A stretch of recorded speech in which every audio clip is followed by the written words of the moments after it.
Music. ESPN's Mel Kiper recently released his updated NFL Draft Big Board. So, on today's show, I want to break down top 10 players per Mel Kiper for all of the area of needs the Patriots are looking at, because believe me, it's on both sides of the football. Several areas, even skills positions that they can really benefit from with a plethora of picks. This upcoming draft, we're going to break down who possibly could fit in that mold, and maybe some sneaky picks that Mel Kiper thinks could be an asset to New England before we hop into that. Guys, we are ever so slightly on top of the Jets report in our subscriber Ezeiruaku Sport. The month of January, and guess what? January ends, this weekend. So I'm going to need you guys to hammer it home. Go on ahead, hit that sub button for me, because we have a new divisional rival at Chat Sports, and it is Patrick Seatman with the Jets report. I want to blow him out. I want to give him a warm welcome, but I also want to just run him out of the water.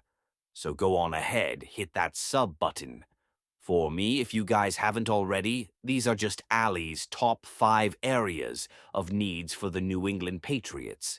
There are several areas we haven't even gotten into special teams or anything like that, but I think we can all agree a top target for Drake, may not to mention some protection for Drake May, specifically at his blind side with that left tackle position. You could also bolster the defense because you did trade away. Matthew Judon and Keon White didn't necessarily have the year that we were really hoping he would. You could possibly pick up an edge, a cornerback, to pair with Christian Gonzalez would be chef's kiss if they could provide the same kind of energy and skill set that Gonzo does. I do believe Alex Austin could make a breakthrough as a player in the secondary this upcoming year. But what is it looking like in the NFL draft? Then, as always, a defensive tackle, once again really making sure that 3-4 front has a lot of good new faces, good new skill sets, and can provide the Patriots with what they need to bring us back to a top 10 defense. Well, Mel Kiper overall. Top 3 picks here are going to be number 3, Mason Graham. Well, defensive tackle is in our list of needs. 4 positions for the New England Patriots. Think Mason Graham is just an explosive player on the defensive side, even though Michigan did not get to repeat as national champions. Mason Graham was definitely a bright spot for the Michigan defense, but at number 2, I know you saw that Nittany Lions logo we're talking about. Mr. Abdul Carter, Mel Kiper, has him ranked number 2 overall in the 2025 NFL Draft Targets. We're going to talk a little bit more about Abdul Carter later in the show, and as always, Travis Hunter will be your number 1 top prospect in this upcoming draft. He has not decided whether he is going to be playing wide receiver or he would be playing cornerback in the NFL. But these are all guys the Patriots could absolutely land with the number 4 pick. But there is always that, little asset in the back of your mind. The Patriots could trade down. They could decide to give up their number 4 pick for more picks later in this draft, or possibly a trade. So just because we had the number 4 pick overall doesn't mean New England is going to keep it. Do I think they should? Yes. If this was the first pick in the draft, we could have been having a different conversation, but overall, the 3 names I just showed you are 3 names to monitor moving forward. So before I hop into Mel Kiper's big board, what should the Patriots do with the number 4 pick? I'll give it to you guys. I think they should K, or keep it. But if you think they should T or trade it, go on ahead, put it in the comments section. Down below, you guys are about to get hit with a P with a YouTube ad. Break, feel free. Sit through it. Go on ahead, comment down below. This will be the pin comment on today's show, and we'll be right back. Let's talk about the top wide receivers. I think this is one of the number 1 assets the New England Patriots need this upcoming year, and when you're looking at the big names here from Mel Kiper, big board, obviously, number 1 and number 2 are where my eyes go to Travis Hunter and Tetairoa McMillan. If you guys are new to this show, I have been a fan of Tetairoa McMillan this entire season. I know Travis Hunter is the Heisman winner. I know that Travis Hunter is an unbelievable talent, and not just a wide receiver, but that cornerback position.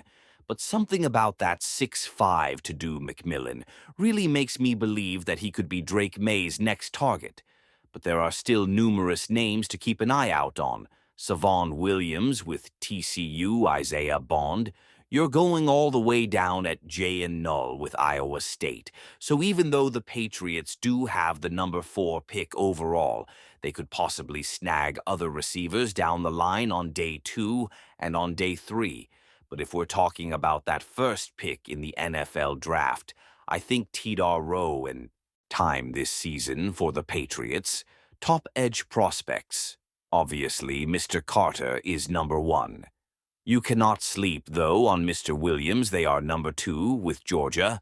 But I do want to throw an interesting name out there that the Patriots could possibly take with number 38, which would be pick 2 for the Patriots in round 2, and that's going to be Mike Green from Marshall. We do have a couple of Patriots beat reporters out there at the Senior Bowl right now, and Mike Green is annihilating at the Senior Bowl right now as we're making this video. He's a guy that if we do end up passing on Abdul Carter, which I don't highly recommend, but, you know, I'm not Robert Kraft, Eliot Wolf, nor Mike Vrabel, that there is an opportunity to still get a very, very standout stud at edge with pick number 38 for New England in the second round. So if it's not Abdul Carter, do not throw a beer bottle at your screen. Just wait to the second round, because Mike Green could surprise some people coming up here at the NFL Draft. Combine, let me go on ahead and ask you guys this. Do you want more Patriots draft coverage? I think yes. Go on ahead, hit that sub button for me. We are in a subscriber battle with the Jets Report. Right here at Chat Sports. Help us win. Help us beat Patrick Seatman.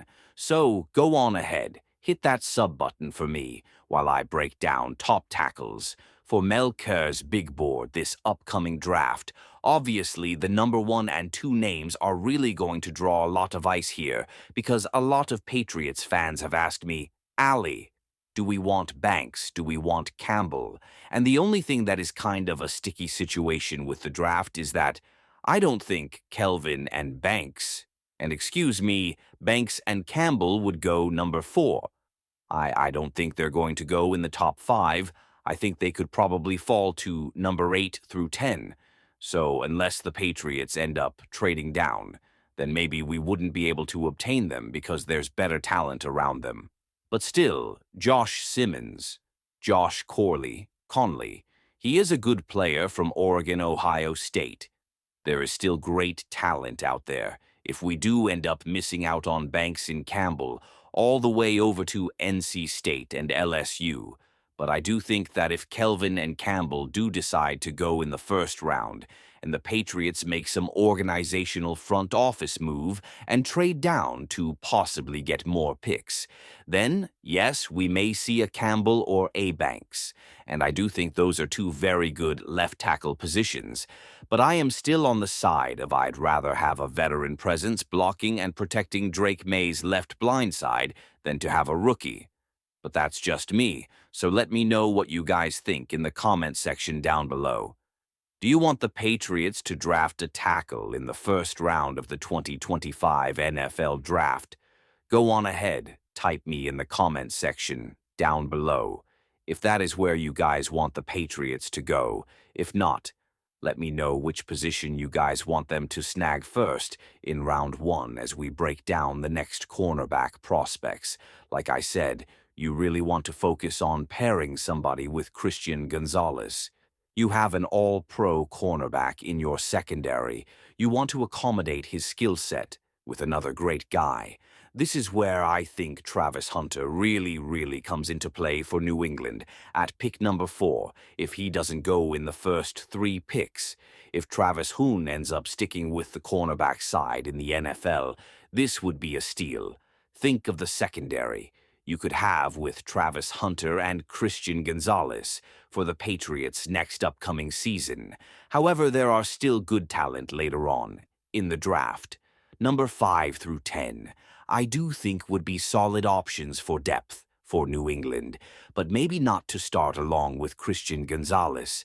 But at some point in the 3-day period, I do think the Patriots do at a quarterback.